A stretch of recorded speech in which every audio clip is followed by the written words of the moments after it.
بسم اللہ الرحمن الرحیم الحمدللہ رب العالمین والصلاة والسلام علی سید المرسلین وعلی آلہ وصحبہ اجمعین۔ تو بات ہماری جو ہوگی وہ ہے امر بالمعروف والنہی عن المنکر کے بارے میں۔ تو قرآن کریم نے اس کو بار بار ذکر کیا ہے، بے شمار مقامات پہ، بے شمار آیات میں، صورتوں میں اس کا ذکر فرمایا ہے، اور اس کی جو اہمیت اسی سے معلوم ہوتی ہے کہ اللہ تعالیٰ نے اس امت کا یہ شعار بتا دیا ہے، امت کا ایک نشان ہے یہ۔ اور اس سے مراد کیا ہے؟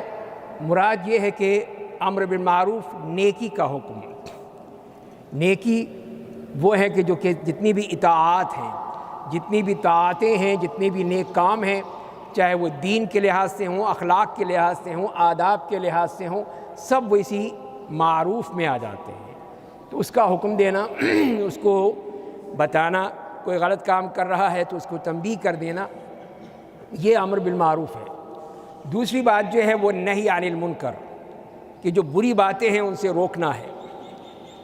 تو بری باتیں وہ ہے جو کہ قرآن کریم نے جس کو منع کیا ہے، رسول اللہ صلی اللہ علیہ وسلم نے جس سے منع کیا ہے، جو ہمیں اچھی نہیں لگتی ہیں، ایک معاشرے کے لیے بری باتیں ہیں، معاشرتی برائیاں ہیں، اخلاقی برائیاں ہیں، یہ سب چیزیں جو ہیں ان کا انکار کرنا، اس کے بارے میں منع کر دینا، یہ ہے النہی عن المنکر۔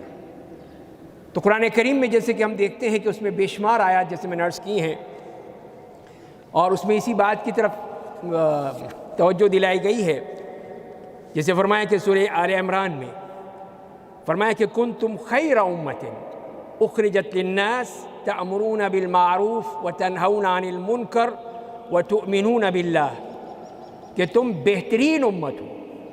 یہ غور کیجئے گا، بہترین امت کہا ہے اللہ تعالیٰ نے لوگوں کے لیے جس کو برپا کیا گیا۔ کیا اس کا وصف ہے، کیا صفت ہے، کیا اس کا معاملہ ہے؟ فرمایا کہ تأمرون بالمعروف، کہ تم نیکی کا حکم دیتے ہو، اچھی باتوں کا حکم دیتے ہو، وتنہون عن المنکر، اور بری باتوں سے روکتے ہو، اور پھر کہا کہ وہ تؤمنون باللہ، اللہ پر ایمان رکھتے ہو۔ تو امر بالمعروف اور نہی عن المنکر کو اللہ تعالیٰ نے پہلے ترجیحاً پہلے بیان کیا، اس کی اہمیت بتانے کے لیے، اور پھر کہا وتؤمنون باللہ۔ اور اسی طرح سورہ آل عمران میں ایک اور جگہ یوں فرمایا وَلْتَكُمْ مِنْكُمْ أُمَّةٌ يَدْعُونَ إِلَى الْخَيْرِ وَيَأْمُرُونَ بِالْمَعْرُوفِ وَيَنْهَوْنَ عَنِ الْمُنْكَرِ، اور تم میں سے ایسے لوگ ہونے چاہیے، ایسی قوم ہونے چاہیے، ایسا گروہ ہونا چاہیے جو لوگوں کو خیر کی دعوت دے، اچھائی کی، بھلائی کی دعوت دے، اور نیکی کا وہ حکم دیتے ہیں، برائی سے وہ روکتے ہیں، اور ان کا انعام کیا ہے وہ اللہ نے بتا دیا، وَأُولَئِكَ هُمُ الْمُفْلِحُونَ، وہی لوگ کامیاب ہیں۔ ہم تو یہ سمجھتے ہیں نا کامیابی ہے کہ امتحان میں کامیاب ہو گئے، سلیکشن میں ہم لوگ سلیکٹ ہو گئے، ہمیں یہ انعام مل گیا، یہ ہے فلاح، یہ ہے وہ کامیابی جس کو قرآن نے کہا ہے پکی اور یقینی کامیابی ہے۔ وَأُولَئِكَ هُمُ الْمُفْلِحُونَ، کہ وہی لوگ ہیں جو فلاح پانے والے ہیں، وہی لوگ جو کامیاب ہیں۔ تو ان لوگوں کے لیے فلاح ہے۔ جو میرے بھائی ادھر باتیں چیت کر رہے ہیں، یہ دور بیٹھے ہوئے ہیں، ان سے بھی درخواست کروں گا کہ قریب آ جائیں۔ اگر باتیں کرنی ہیں تو آپ بعد میں کر لیجئے گا، یہ وقت تو آپ کے آخری دن ہے، ہو سکتا ہے کہ کل عید ہو جائے، پرسوں عید ہو جائے، ایک دو دن ہی ہیں آپ کے پاس، تو ایک بات سن لیں گے تو کوئی حرج نہیں ہے۔ تو میں اپنے دوستوں سے بھی کہوں گا کہ وہ ان کو بھی اس طرف راغب کریں جو کہ صرف باتیں بنانے میں لگے ہوئے ہیں۔ تو دیکھیے پھر قرآن کریم نے اس کی کتنی تاکید فرمائی، اور یہ انعام بھی بتا دیا، وَأُولَئِكَ هُمُ الْمُفْلِحُونَ، یہ لوگ فلاح پانے والے ہیں۔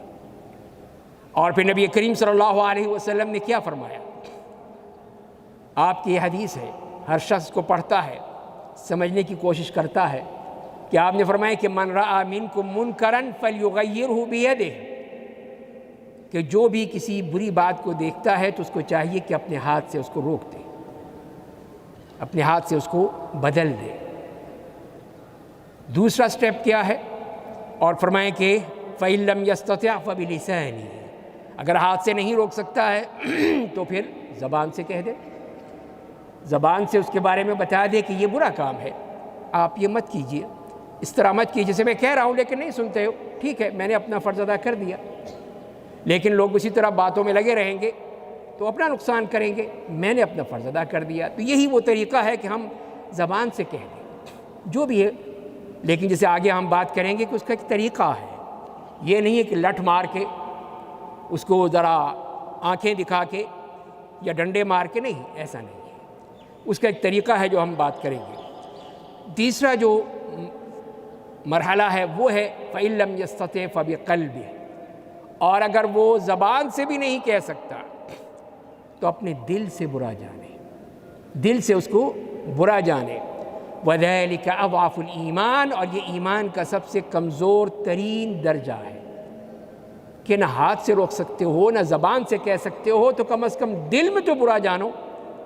ہم تو اس سے بھی گئے گزرے ہیں، دل میں بھی برا نہیں جانتے۔ لوگ کھا کھا کے جو ڈبے ہیں پھینک رہے ہیں فیصل مسجد کی تمام دیواروں کے ساتھ، نیچے لانز میں، صحنوں میں، لیکن ہم خود کرتے ہیں، روکتے نہیں کسی کو بھی، کسی سے منع نہیں کیا کہ یہ مسجد کا احترام ہے، یہ مسجد کا تقدس ہے، یہ جو آپ نے کھایا تھا اس کو پھینک دینا یہ آپ کا طریقہ ہے، یہ ادب ہے۔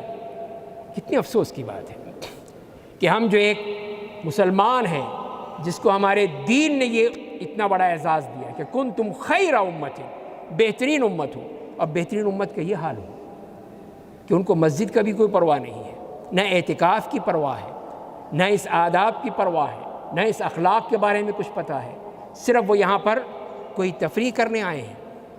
تو یہ افسوس کی بات ہے کہ ہم اس طرح توجہ نہیں کر رہے ہیں، تو لہذا ہمیں تو برا جاننا چاہیے، تو کم از کم روکنا بھی تو چاہیے نا۔ ایک شخص غلط کر رہا ہے تو آپ اس کو کہہ سکتے ہیں کہ بھائی ایسا مت کرو، یہ یہاں پہ نہیں، جو ڈسٹ بن ہے اس میں ڈالو، جو کوڑے کی جگہ ہے وہاں جمع کرو، یہ نہیں کہ اس طرح آپ ساری مسجد میں ہی گند ہی کا گند پھیلا دے۔ تو بھائیو بات یہی ہے کہ یہ وہ انبیاء اور رسول کرام کا موقف تھا، ان کا مقام تھا، وہ اسی لیے اللہ نے بھیجے ہیں۔ جہاں دعوت دین ہے وہاں نیکی کا حکم ہے، برائی سے روکنا ہے۔ جو قوم بھی جو بھی برائی کرتی تھی اس کو رد کرنے کے لیے، منع کرنے کے لیے اللہ تعالیٰ نے انبیاء کرام بھیجے، رسول کرام بھیجے۔ نبی کریم صلی اللہ علیہ وسلم جب تک آپ ہمارے ساتھ تھے، اس دنیا میں تھے، تو آپ نے یہی کام کیا۔ اب ظاہر ہے کوئی نبی تو نہیں آئے گا، کوئی رسول نہیں، کوئی نبی نہیں، آپ خاتم النبیین ہیں، خاتم الرسل ہیں، تو اب یہ کام کون کرے گا؟ یہ ہم نے کرنا ہے، یہ فریضہ ہر مسلمان کا فریضہ ہے۔ معاشرہ جو بگڑتا جا رہا ہے وہ اسی لیے کہ ہم اپنی گلی میں، اپنے محلے میں، اپنے قرب و جوار میں کسی کو ہم نماز تک کا نہیں کہہ سکتے، نہ کہتے ہیں۔ کتنے ہی دکانیں کھلی ہوتی ہیں، کتنے ہی نوجوان بڑے چھوٹے پھر رہے ہوتے ہیں، ہم ان سے نہیں کہتے کہ آئے بھائی نماز کے لیے آ جائیں، نماز پڑھ لیں، نہیں کہہ سکتے، اس لیے کہ امر بالمعروف اور نہی عن المنکر کا ہمارے ہاں جذبہ ہی ختم ہو چکا ہے ہی نہیں۔ کہیں سے کوئی غلط بات ہو رہی ہے، کسی گھر میں گانے بجانے کی آوازیں آ رہی ہیں، تیز رفتار تیز آواز میں پورے محلے کو جگا رکھا ہے، ہم نہیں کہیں گے۔ شادی بیاہ ہوئی، فائرنگ ہو رہی ہے، پٹاخے چل رہے ہیں، سارا محلہ جو ہے پریشان ہے، لیکن ہم نہیں کہہ سکتے۔ اگر آپ صرف کہہ دیں تو وہ بھی اللہ تعالیٰ کے ہاں آپ کے لیے وہ ثواب لکھ دیا جائے گا، امر بالمعروف اور نہی عن المنکر کا ثواب ہے۔ تو لہذا پھر یہ کام جو کرنا ہے اسی لیے کہ اللہ تعالیٰ خوش ہو جائے، اللہ کی خوشی کے لیے، اللہ کو ناراض نہیں کرنا ہے۔ تو وہی جیسے میں نے عرض کیا کہ اس معاشرے کی اصلاح کیسے ہوگی؟ جب اس میں سے ہر شخص یہ اپنی ذمہ داری محسوس کرے گا کہ ان 3 درجات میں سے کس درجے میں وہ کچھ کہہ سکتا ہے یا کر سکتا ہے، تو اسے کرنا ہوگا۔ تو اسی لیے جیسے میں نے عرض کیا کہ اس کے بارے میں ہم یہ کوشش کریں کہ اس کو بتائیں۔ اس سے پہلے جو یہ ہے کہ جو بھی یہ کام کر رہا ہے اس کو پھر ان 3 باتوں کا خیال بھی رکھنا چاہیے۔ پہلی بات ہے کہ اس کو معلوم ہو کہ معروف کیا ہے، منکر کیا ہے۔ معروف اور منکر کی بھی تو پہچان ہونی چاہیے نا۔ تو اب جیسے کہ اب ہمارے ہاں جیسے عام طریقہ ہے ہماری سڑکوں پہ روڈز پہ کہ کوئی قانون نہیں ہے، لا قانونیت ہے۔ ابھی وہ مذہبی امور کے وزیر مارے گئے، وہ اسی لا قانونیت کا ہی شاخسانہ ہے کہ جب ایک قانون نہیں ہے، اگر قانون ہے تو وہ صرف عدالتوں کی فائلوں میں ہے، بس عمل کے لیے نہیں ہے۔ اگر کسی کو جاتا بھی ہے کوئی مجرم تو بڑے ٹھاٹ سے جاتا ہے کہ کچھ نہیں ہوگا، میں نکل آؤں گا۔ تو اسی لیے پھر قانون کی تو کوئی حیثیت ہے ہی نہیں۔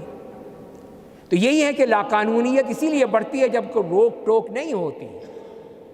اگر یہاں پہ روک ٹوک ہو تو وہی ہے، ذرا جائیں نا باہر، ذرا دبئی کی سڑک پہ یہ کام کر کے دکھائیں نا، سعودیہ کی سڑکوں پہ کر کے دکھائیں نا، پھر پتہ چلے ان کو کہ وہاں پہ ان کو کیمرہ کیسے چیک کرتا ہے، اگلے ہی لمحے پولیس آتی ہے اور اٹھا کے لے جاتی ہے۔ لوگ کانپ رہے ہوتے ہیں کہ جی پولیس آ رہی، پیچھے سے پولیس کی گاڑی آ گئی ہے کہ موبائل ہاتھ میں رکھ کے آپ نے کیوں ڈرائیو کیا، آپ نے، وہ دیکھ رہا ہے آپ کو۔ تو یہ پولیس کا ڈر تو ہوتا ہے وہاں پر، یہاں تو وہ بھی نہیں ہے، لیکن اللہ کا ڈر نہیں ہے، اللہ کا خوف ختم ہو چکا ہے۔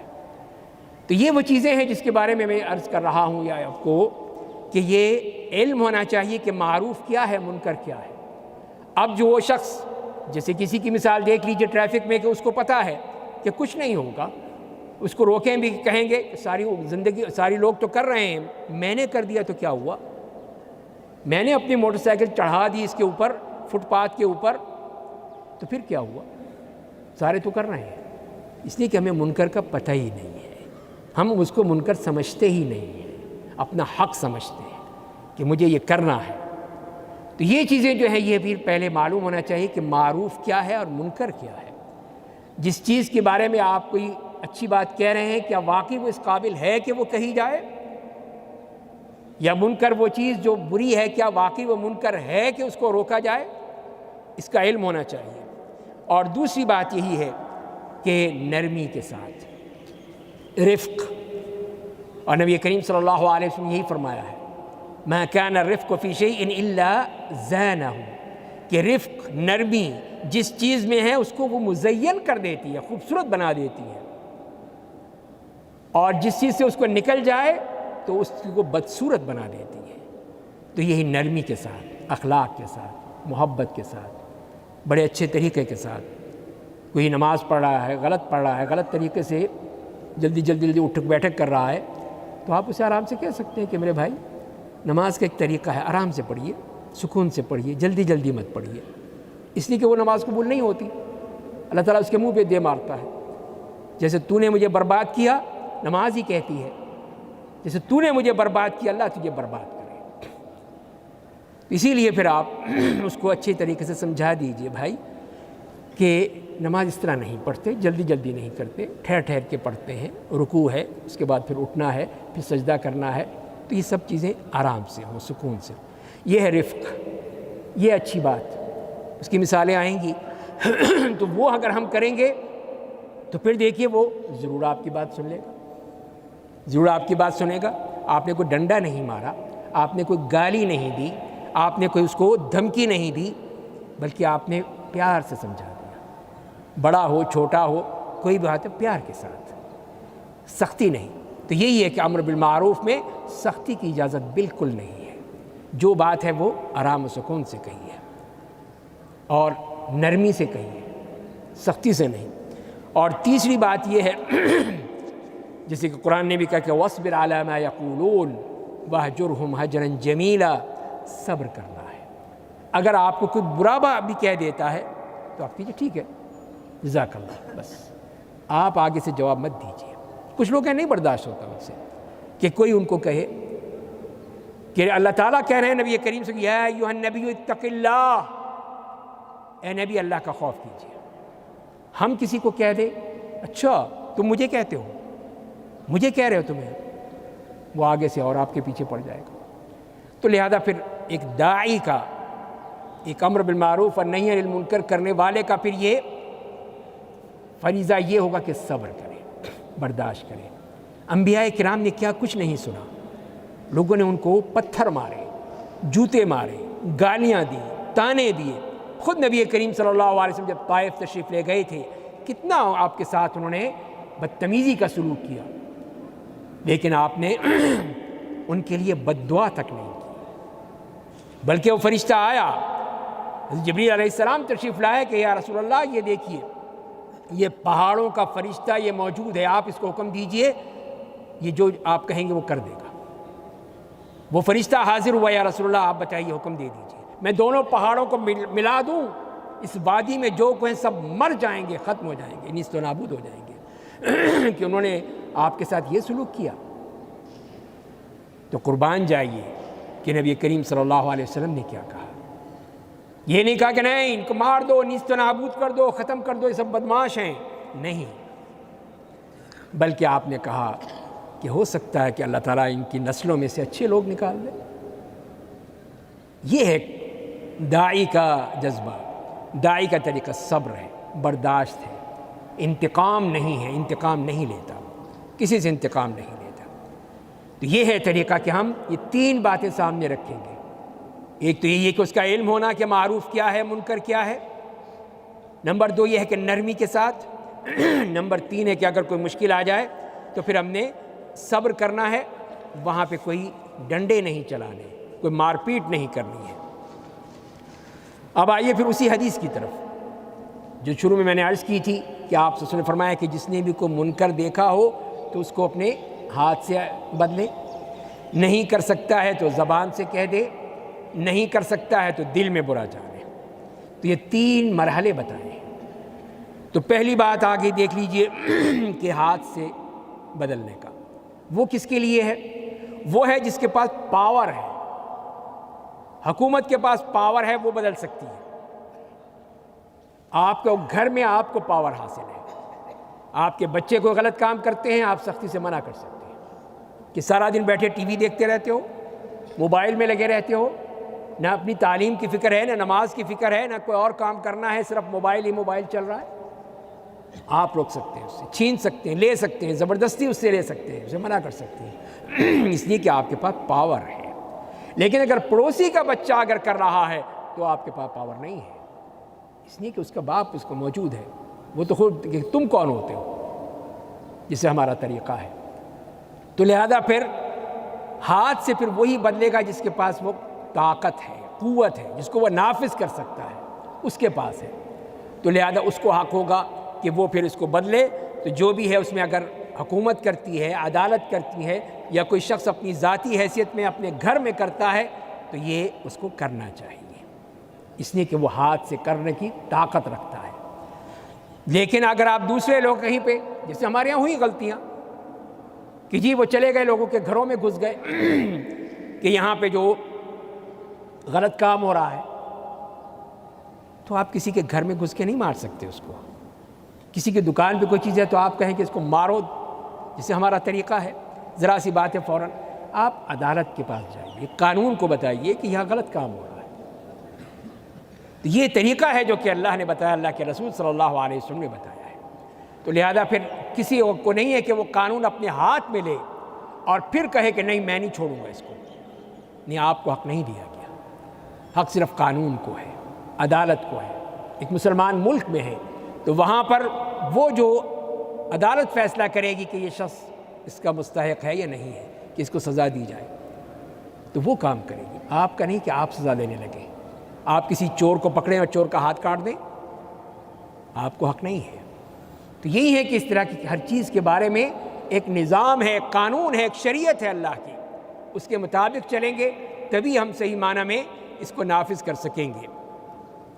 دوسرا مرحلہ ہے زبان سے، تو وہ سب سے پہلے تو ان کا ہے علماء کا، امام، خطیب، واعظ، ان لوگوں کا ہے کہ وہ لوگوں کی اصلاح کریں، لوگوں کو دین کی دعوت دیں، اپنے معاشرے میں جو برے کام ہو رہے ہیں ان سے متنبہ کریں، ان کو بتائیں کہ یہ کام نہیں کرنا ہے آپ نے، یہ غلط کام ہو رہا ہے، کہ رمضان کا مہینہ ہے، 27ویں شب ہے، اور لاہور میں کیا ہو رہا ہے؟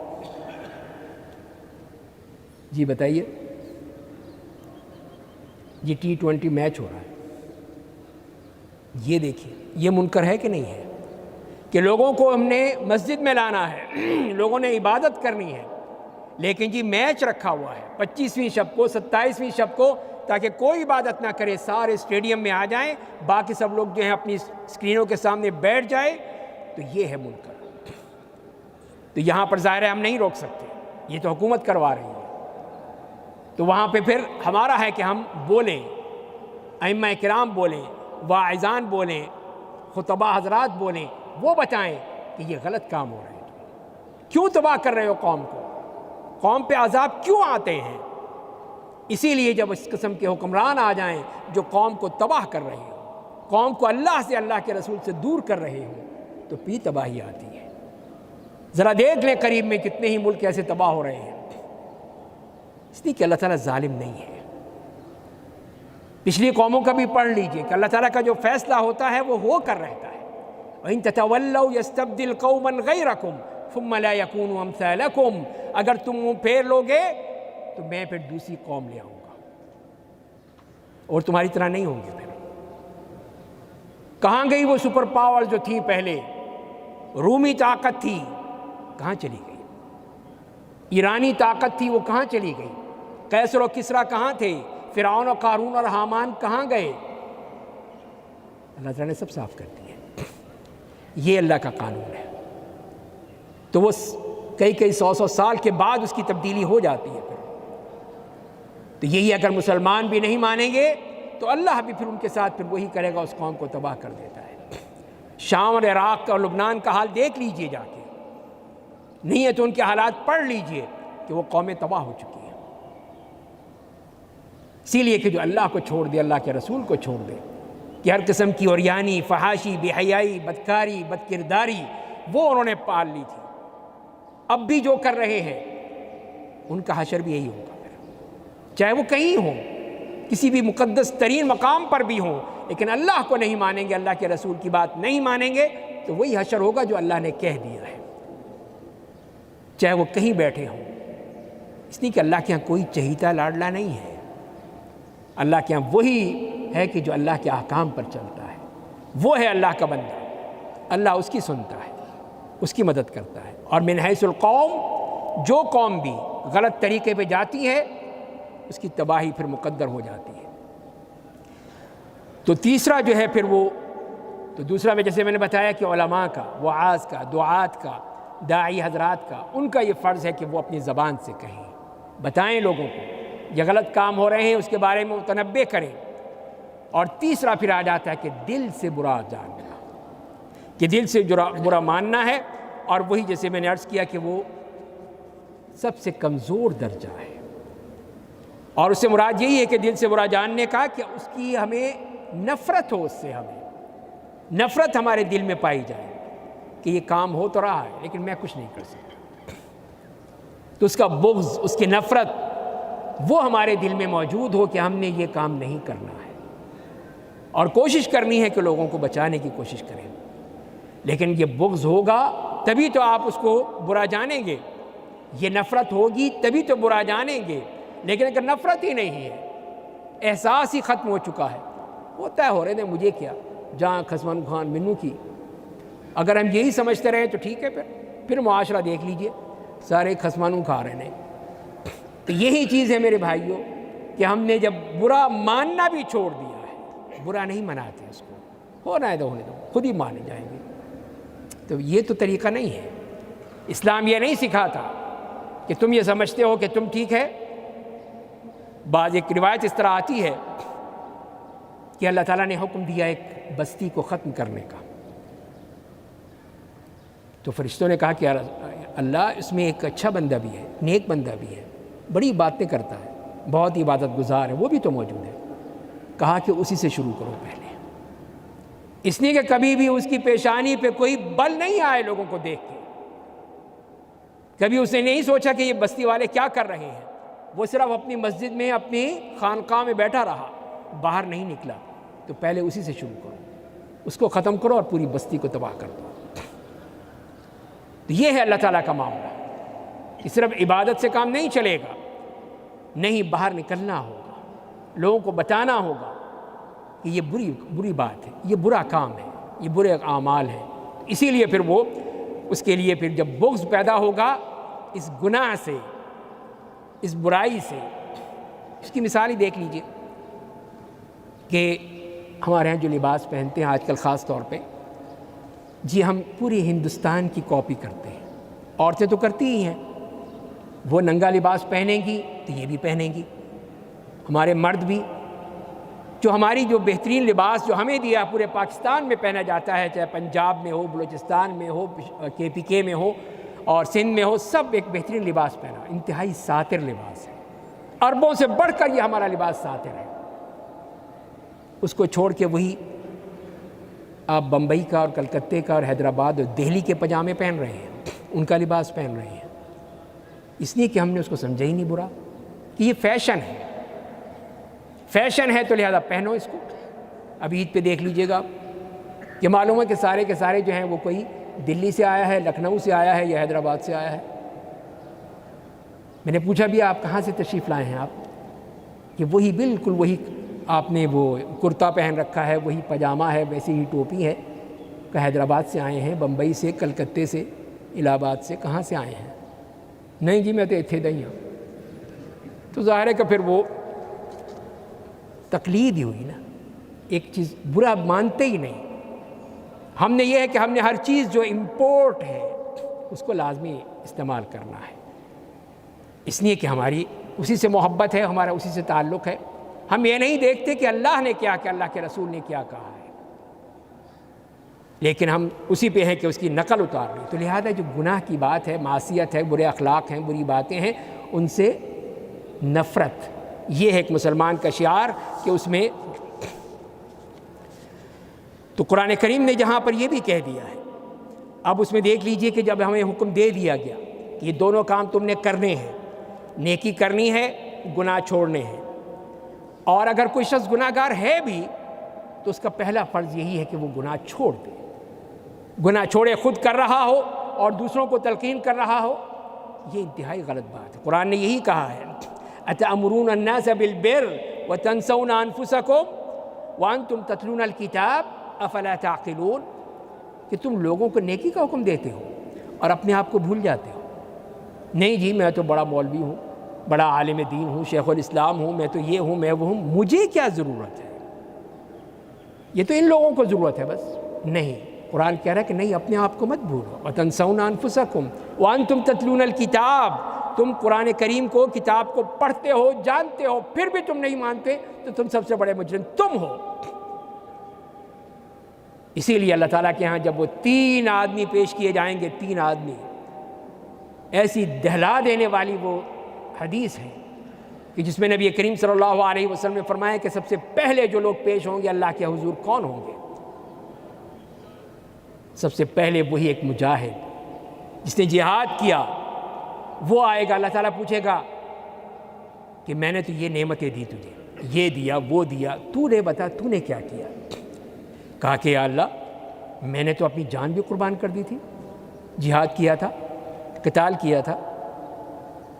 تو اللہ تعالیٰ کہ نہیں، اسی کہ اللہ تعالیٰ جانتا ہے، اس لیے کہ تو نے اس لیے جہاد کیا تھا کہ لوگ کہیں گے بہت بڑا مجاہد اعظم تھا. تمغہ نشان حیدر تجھے دیا جائے گا، تیرے قصیدے پڑھے جائیں گے، تیرا نام لیا جائے گا، لے جاؤ اس کو جہنم میں پھینک دو اس کو. اس نے میرے لیے نہیں کیا تھا، اپنے لیے کیا تھا. دوسرا آئے گا ایک عالم دین، قرآن کا عالم، حدیث کا عالم، اسے اللہ تعالیٰ اپنی نعمتیں گنوائیں گے، پوچھیں گے بتا تو نے کیا کیا؟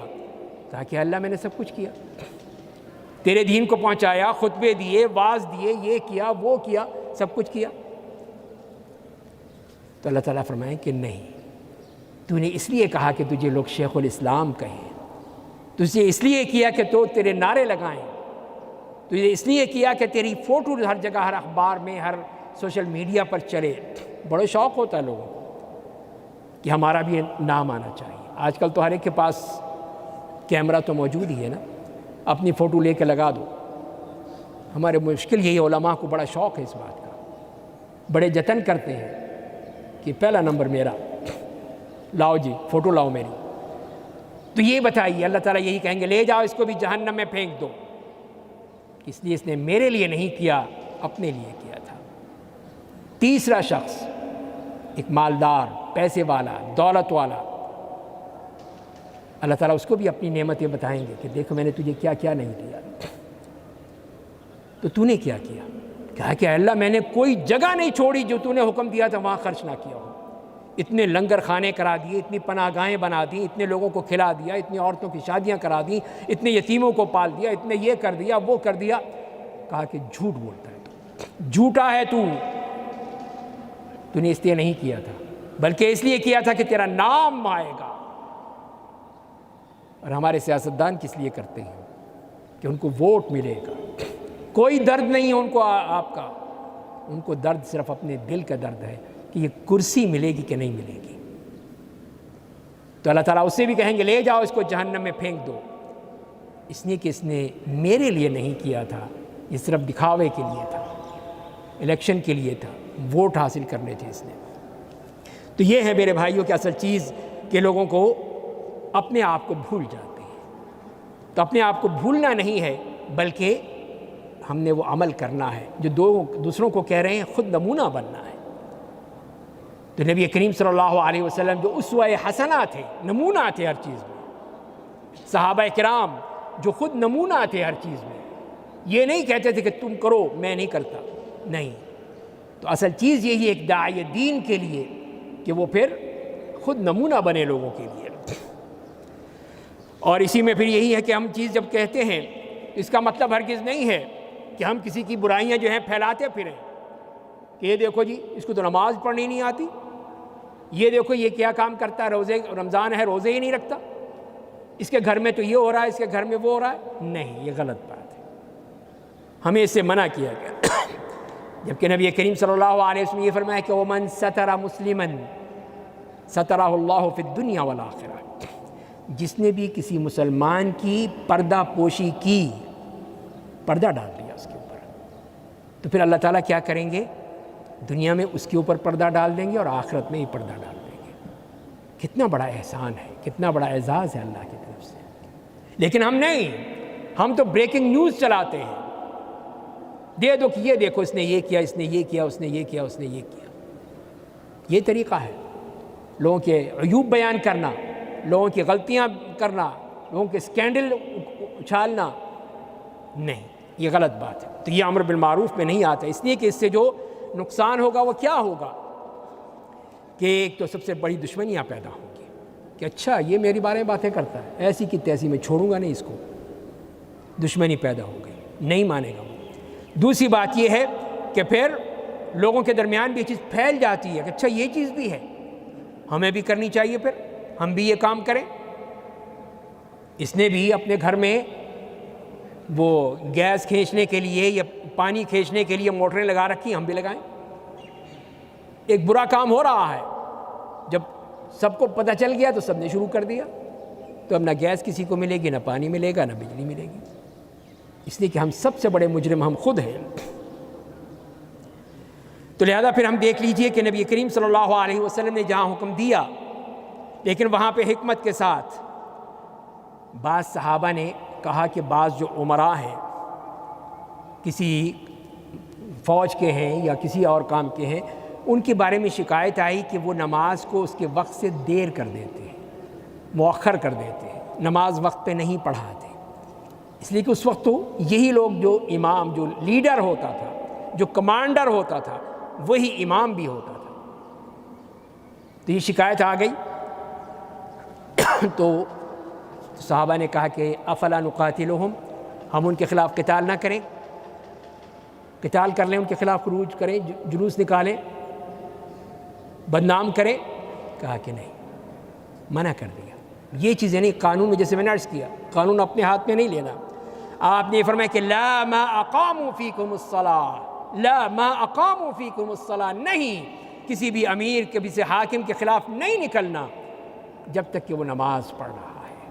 نماز ایک جو پہلا درجہ اور سب سے اہم درجہ ہے، اس پہ جو قائم ہے، اس کے خلاف ہم خروج نہیں کر سکتے، بغاوت نہیں کر سکتے، قتال نہیں کر سکتے، رسول اللہ فرما رہے ہیں۔ تو یہ دیکھیں کہ یہ تو ہماری جمہوریت نے ہمارا دماغ خراب کر دیا ہے، لیکن اسلام یہی کہہ رہا ہے کہ جس کو تم نے حاکم بنا دیا اب مانو اس کی بات. تو یہی چیز جو ہے وہ آپ نے یہی فرما دیا. اور پھر نبی کریم کہ یہ فرمان بھی ہے کہ من رأى من امیرہ شیئا یکرہہ فلیصبر علیہ، کہ اگر وہ اپنے حاکم میں کوئی بری بات دیکھتا ہے تو اس کو چاہیے کہ وہ صبر کرے، برداشت کرے. اس لیے کہ اصل چیز امن و امان ہے، سکون و اطمینان ہے. آپ خود دیکھتے ہیں ہڑتالیں ہوتی ہیں، جلوس نکلتے ہیں اور پتہ نہیں کیا کچھ ہوتا ہے، پھر کیا پورا امن درم برم ہو جاتا ہے پورے ملک کا، پورے قوم کا، پورے علاقے کا. اسی لیے فرمایا کہ بری بات ہے تو صبر کر لو. اور فرمایا کہ من فارق الجماعت شبرا فمات فمیتتہ میتۃ جاہلیہ. اور فرمایا کہ جو بھی اس طرح جماعت جو کہ مسلمانوں کی جماعت ہے اس سے باہر نکلتا ہے تو فرمایا کہ اگر وہ ایک بالشت بھر بھی باہر نکلتا ہے اور مر جاتا ہے اس کی جو موت ہے وہ جاہلیت کی موت ہے، اسلام پر نہیں مرا ہوا. یہی ہمیں خیال کرنا چاہیے کہ ہم کیا کر رہے ہیں. تو اب آگے دیکھتے ہیں کہ ہمارے پھر جس معاملے میں اصلاح کے معاملے میں جو پھر ہمیں بتا دیا گیا ہے کہ اس کا طریقہ کیا ہے، اور اس کے بارے میں پھر ہمیں اس کی جو کیٹیگریز ہیں وہ بھی ہمیں سمجھنا ہوں گی کہ اس کے ذریعے سے کس طرح ہم ایک بات کو پہنچانا ہے لوگوں تک. تو اس کے لیے پھر نبی کریم صلی اللہ علیہ وسلم کی جو طریقے ہیں، اس لیے کہ لوگ ایک معاشرے میں چار طرح کے لوگ ہیں، ان کا علاج اس کے مطابق ہوگا. اب مریض جاتے ہیں ڈاکٹر کے پاس تو ڈاکٹر ہر ایک کو وہ ڈسپلن دے کے نہیں فارغ کر دیتا. جو اس کی بیماری ہے، اس کے جو علامات ہیں، اس کا جو اس کی رپورٹس ہیں، ان سب کو دیکھ کر پھر وہ اس کے لیے علاج تجویز کرتا ہے. اسی طرح معاشرے میں مختلف قسم کے لوگ ہیں، سب کو ڈنڈے سے نہیں مار سکتے، ہم ڈنڈے سے نہیں چلا سکتے. تو پہلی چیز تو وہ ہے کہ وہ ہیں جو کہ ایمان کے قوی ہیں،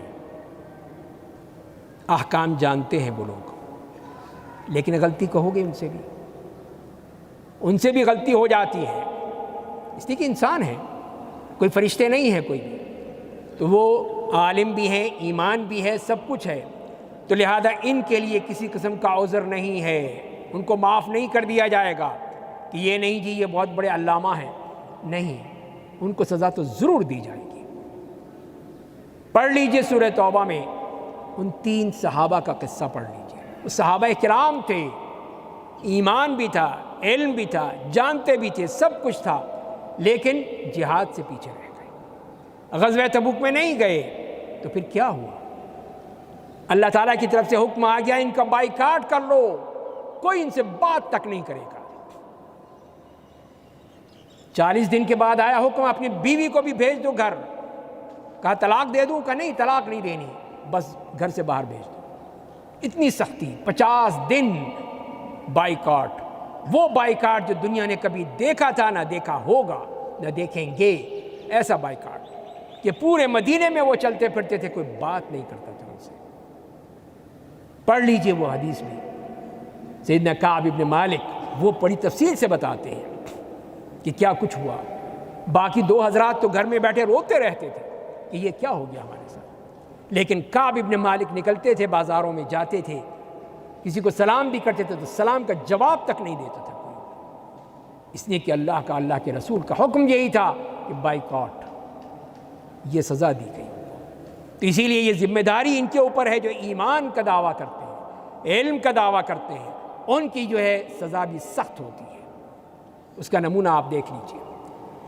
نمبر 2 وہ ہے ایمان کا تو قوی ہے لیکن احکام نہیں جانتا، لا علم ہے، جاہل ہے، لیکن غلطی ہو جاتی ہے اس سے، پھر ظاہر انسان ہے. اسی میں حدیث آتی ہے کہ رسول اللہ صلی اللہ علیہ وسلم نے ایک شخص کے ہاتھ میں انگلی میں سونے کی انگوٹھی دیکھی. آج تو بڑے شوق سے پہنتے ہیں نا. اب شادیاں ہوں گی، دلہا صاحب جو ہیں وہ انگوٹھی پہنے ہوئے ہوں گے. کسی کی مجال ہے کسی کی کہے کہ ذرا اتار دو، منہ پہ چپیڑ مارے گا، میری شادی کی انگوٹھی ہے. شرم نہیں آتی ذرا سی. تو رسول اللہ صلی اللہ علیہ وسلم نے اس شخص کی انگلی میں سونے کی انگوٹھی دیکھی تو آپ نے کیا کہا؟ تو آپ نے فرمایا کہ تم میں سے کوئی شخص آگ کا انگارہ لے کے، غور سے سن لیجئے اس لیے کہ ہمارے معاشرے کی یہ خرابی ہے، آگ کا انگارہ لے کے اپنی انگلی میں ڈال لیتا ہے، اس کو خوف نہیں آتا کہ اللہ اس کے ہاں کیا حساب کرے کہ سونا پہن رہا ہے، اس کی بیوی کو پہننی چاہیے، اس کی دلہن کو پہننا چاہیے کہ اس کو پہننا چاہیے؟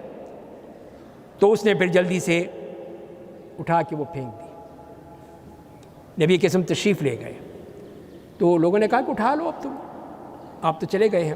کہا کہ نہیں، اللہ کی قسم کہ جو چیز نبی کریم صلی اللہ علیہ وسلم نے میری انگلی سے نکال کے پھینکی ہے میں اس کو نہیں اٹھاؤں گا۔ یہ ہوتی ہے نفرت کہ ایک گناہ ہے تو نفرت ہونی چاہیے، بس یہ نہیں کہ اٹھاؤ جی جیب میں پالو، نہیں۔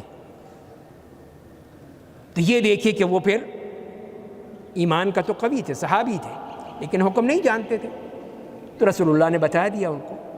تو لہذا پھر اس صورت میں پھر ایسے شخص کو بتانا ہوگا، سمجھانا ہوگا کہ بھائی یہ غلط کام کر رہے ہیں آپ، یہ صحیح نہیں ہے۔ آپ بھی کوشش کیجئے، اگر یہ کہ جوتے نہ پڑے تو پھر ٹھیک ہے، کہ ذرا کہیے کسی دولہا سے کہ ذرا بھائی انگوٹھی تو اتار کے جیب میں ڈال لو، لیکن خطرہ بھی ہے ویسے۔ تیسرا کیا ہے؟ جو ایمان کا کمزور ہے، ضعیف الایمان ہے اور احکام جانتا ہے لیکن ایمان کا کمزور ہے، تو اس کی مثال دیکھیے، تو اس کو بھی ہم سمجھائیں گے، بتائیں گے، اس کی بھی تعلیم کریں گے، اس کو بتائیں گے کہ تمہیں یہ کام اس طرح نہیں کرنا چاہیے جو اس نے کیا ہے۔ تو اس میں حضرت ابو امامہ رضی اللہ تعالیٰ عنہ کی حدیث آتی ہے کہ ایک نوجوان آیا رسول اللہ صلی اللہ علیہ وسلم کے پاس، غور سے سنیے گا اس حدیث کو بھی۔ تو اس نے کہا کہ یا رسول اللہ صلی اللہ علیہ وسلم، اذن لی بالزنا، مجھے زنا کرنے کی اجازت دے دیجیے، بدکاری کی اجازت دے دیجیے۔ آپ سمجھ کے اس کا علاج کیسے کرنا ہوگا؟ ہم جیسا ہوتا کہ اچھا بدماش تو یہاں پہ بدکاری کرے گا، ایک لگاؤں گا تجھے تیری ایسی کی تیسی تیری۔ نہیں، یہ تو رسول اللہ تھے، کیا محبت، کیا اخلاق، دیکھیے کتنا، یہ حدیث سن لیجئے کتنی محبت سے آپ نے اس کو سمجھا دیا، کتنے اچھے طریقے سے اس کے دل میں چیز بٹھا دی۔ تو صحابہ کرام تو ایک دم مشتعل ہو گئے، او یہ کیا کر رہا ہے، یہ کیا کہہ رہا ہے تو، ایک دم غصے میں آ گئے۔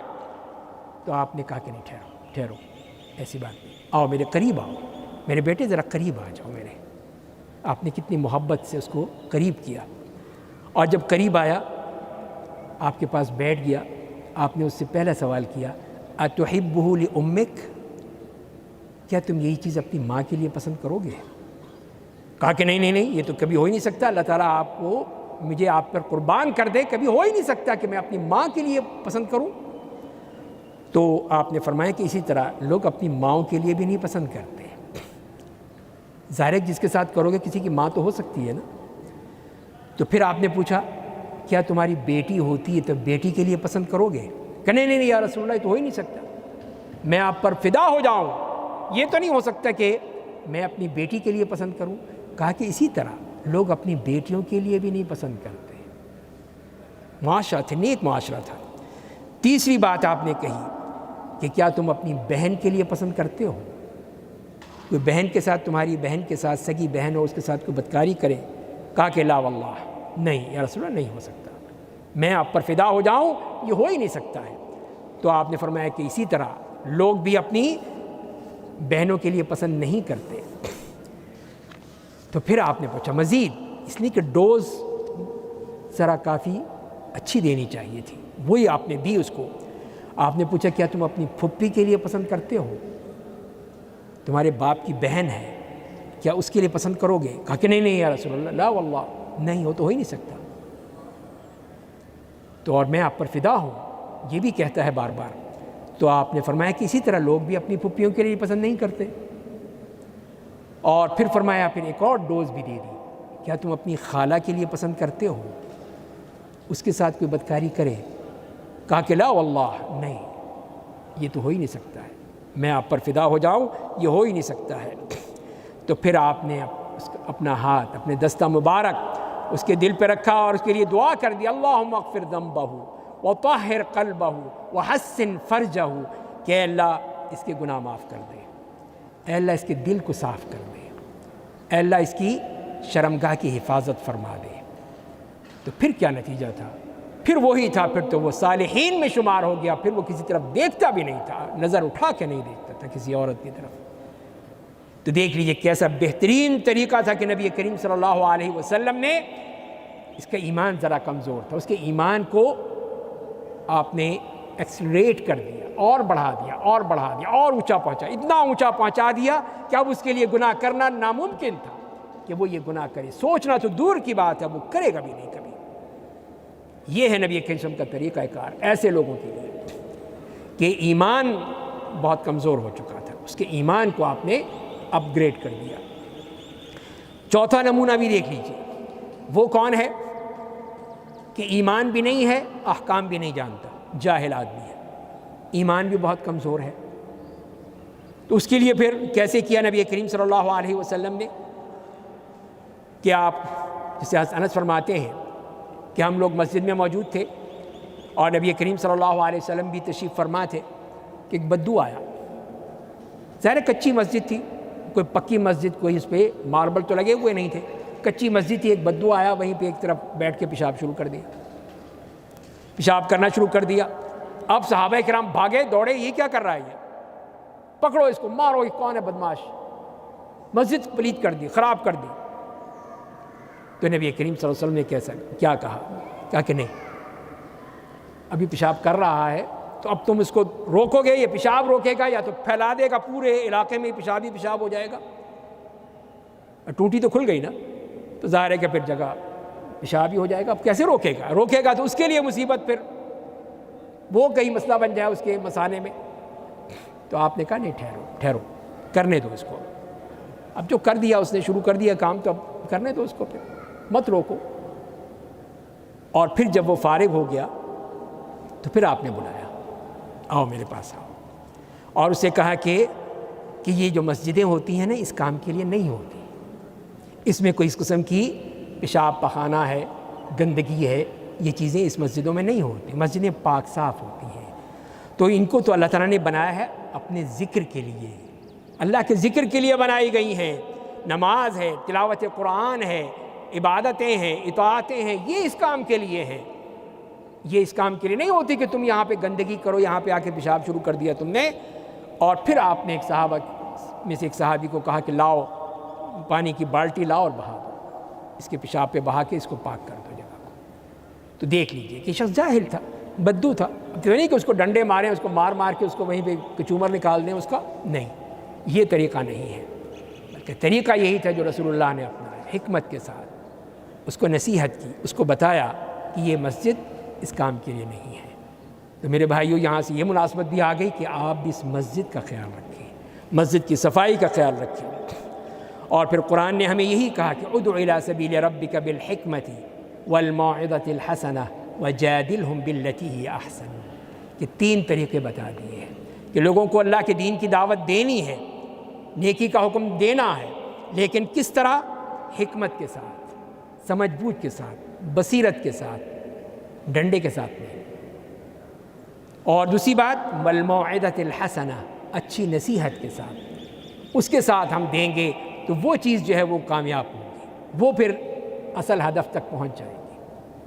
اگر کہیں مسئلہ آ جائے پھر مجادلہ کا، بات چیت کا، تو جادلہم باللتی ہی احسن، جو بہترین طریقہ اس کے مطابق مجادلہ کیجیے، لڑائی جھگڑے سے نہیں، تو تکار کے ذریعے نہیں، گالم گلوچ کے ذریعے نہیں، بلکہ اچھے طریقے کے ساتھ۔ ٹھیک ہے، تم بھی دلیل دو، میں بھی دلیل دیتا ہوں، دیکھتے ہیں کہ کس کی دلیل اچھی ہے، مضبوط ہے، بس بات ختم ہو جائے گی۔ تو یہ ہمیں طریقہ بتایا قرآن کریم نے۔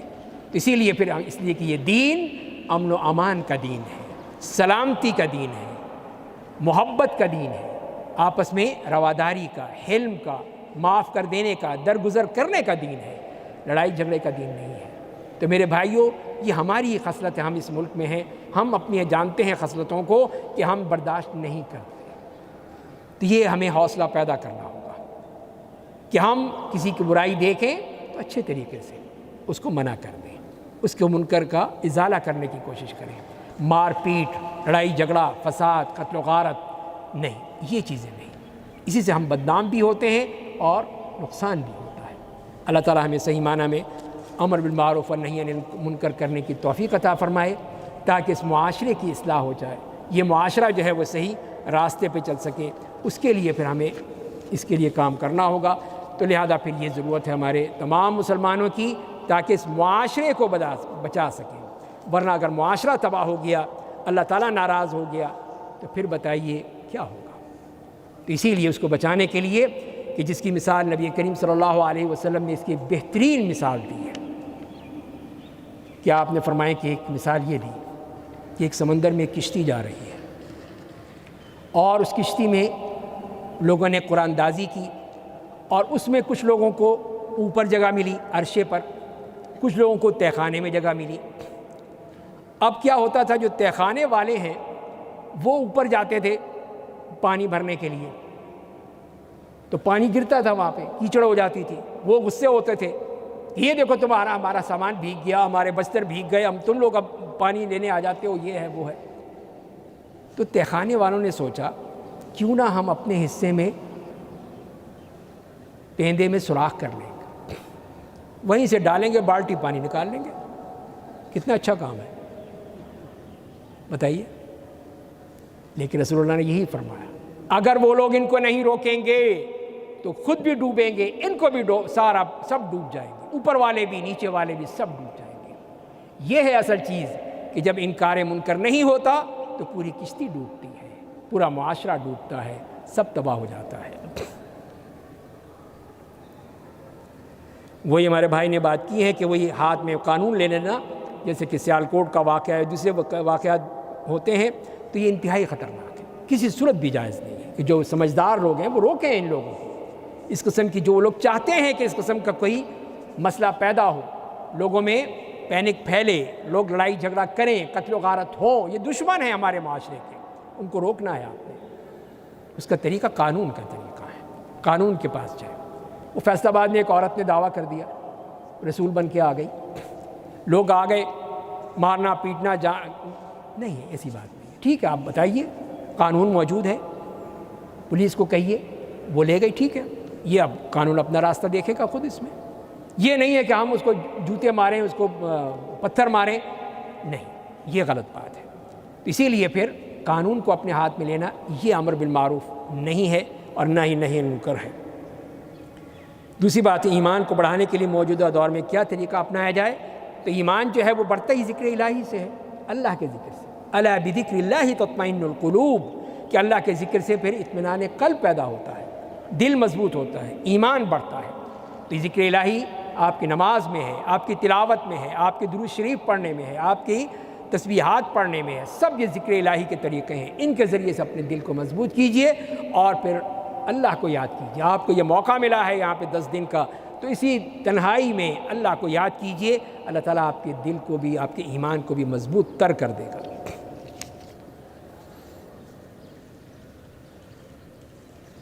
تو یہ بات کر رہے ہیں کہ جہاد نہیں کیا گیا یا جہاد کے موضوع پر بات نہیں کی گئی، تو بہرحال یہ تو انتظامیہ کا معاملہ ہے کہ وہ جہاد کے بارے میں کیوں نہیں بات کی گئی، تو میں تو اس بارے میں کچھ نہیں کہہ سکتا۔ بہرحال جب بھی موقع آئے ہمارے مسلمان بھائی، اور جہاد سے مراد یہی کہ جہاد بالمال بھی ہے، جہاد بالنفس بھی ہے، جہاد باللسان بھی ہے، جہاد بالقلم بھی ہے، سب جہاد کے طریقے ہیں، ہمیں جہاں پر بھی ہے جو ہم دیکھ رہے ہیں اس کے ذریعے سے ہم وہ جہاد کریں۔ آپ کے پاس یہ موبائل ہی موجود ہے، اس کے ذریعے سے جہاد کر سکتے ہیں، اس کے ذریعے سے دین کی دعوت پھیلا سکتے ہیں، اس کے ذریعے سے لوگوں کی غلطی کی نشاندہی کر سکتے ہیں۔ تو بہرحال اس پر بھی بات ہونی چاہیے۔ اللہ پاک نیک مردوں کو جنت عطا کرے گا، تو قیامت کے دن نیک و پرہیزگار عورتیں بھی جنت میں جائیں گی، جی ہاں ضرور جائیں گی۔ اگر عورتیں بھی جنت میں جائیں گی تو وہاں کس حیثیت سے رہیں گی، اب یہ تو وہاں جا کر ہی پتہ چلے گا نا، جی ہاں اب کس حیثیت میں ہے وہ۔ تو پہلے تو یہ ہے کہ جو نیک بیویاں ہیں وہ آپ کو ہی ملیں گی، اللہ یہ کہ کسی سے کہا تھا نا کہ وہ بیوی بھی جائے گی جنت میں، کہ نہیں پھر نہیں میں جاؤں گا، مینوں نہیں چاہیے دی جنت ہے، وہ یہ بھی جائے گی نا، نہیں پھر نہیں چاہیے تھا، ایسی نہ ہو، اچھی ہوں بیوی، نیک بیویاں ہوتی ہیں ماشاءاللہ، اللہ نے بہت سی خواتین میں تو نیکی بہت ہوتی ہے، تو نیک بیویاں تو آپ کو ملیں گی۔ تو قرآن نے یہی بتایا ہے کہ یہ اولاد، یہ نیک بیویاں، یہ سب آپ کے ساتھ ہوں گے۔ باقی وہ تو پلس پوائنٹ یہ ہے کہ ایڈیشنلی آپ کو حوریں بھی مل جائیں گی، اور وہاں کوئی لڑائی جھگڑا نہیں ہوگا۔ وہ نہیں کہے گی کہ تو ان کے پاس کیوں چلا گیا تھا، میرے پاس کیوں نہیں آیا، نہیں، سب محبت کے ساتھ تعلق سے رہیں گے تو اللہ تعالیٰ ان کو مقام دے گا۔ جو نیک بیویاں ہیں وہ اپنے نیک شوہروں کے ساتھ آئیں گی، ان کے ساتھ ہی رہیں گی، اللہ تعالیٰ ان کو مقام دے گا۔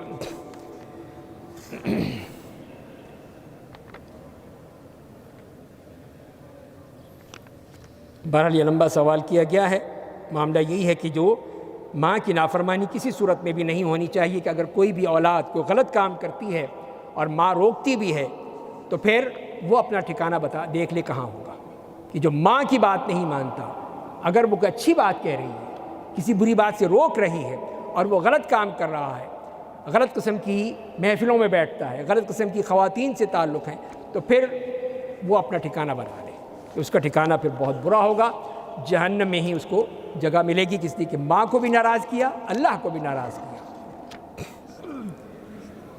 من تشبہ بقوم فہو منہم۔ تو بہرحال یہ بھی موضوع تو نہیں ہے، لیکن بہرحال یہی ہے چیز کہ ہمیں یہ کہا گیا ہے کہ ہم نے جو ہمیں ہمارے دین نے سکھایا ہے، دین کا ایک مقصد ہے، دین کا ایک تعلق ہے، دین کا ایک طرز عمل ہے، اس کے مطابق چلنا ہے، دوسروں کی مشابہت نہیں کرنی ہے، اس لیے کہ ایک اسلام ایک مکمل دین ہے، اس میں کسی پیوند کاری کی ضرورت نہیں ہے کہ لباس میں ہمارا لباس جو ہے وہ امریکن ہو، ہمارے بال جو ہیں وہ انڈین ہوں، ہمارے جو جوتے ہوں وہ اٹیلین ہوں، ہمارے جو کھانا پینا ہے وہ برطانوی ہو، ہر چیز جو ہے ہماری امپورٹڈ ہو، تو بتائیے پھر ہم کیا ہیں، ملغوبہ ہی ہوئے نا پھر، کہ کہیں کے بھی نہیں ہے، کسی طور پہ بھی نہیں ہے۔ تو لہذا پھر یہ ہے کہ ہم یہی ہے کہ ادخلوا فی السلم کافہ، اسلام میں پورے داخل ہو جاؤ، یہ ہے اسلام۔ اللہ تعالیٰ عمل کرنے کی توفیق عطا فرمائے۔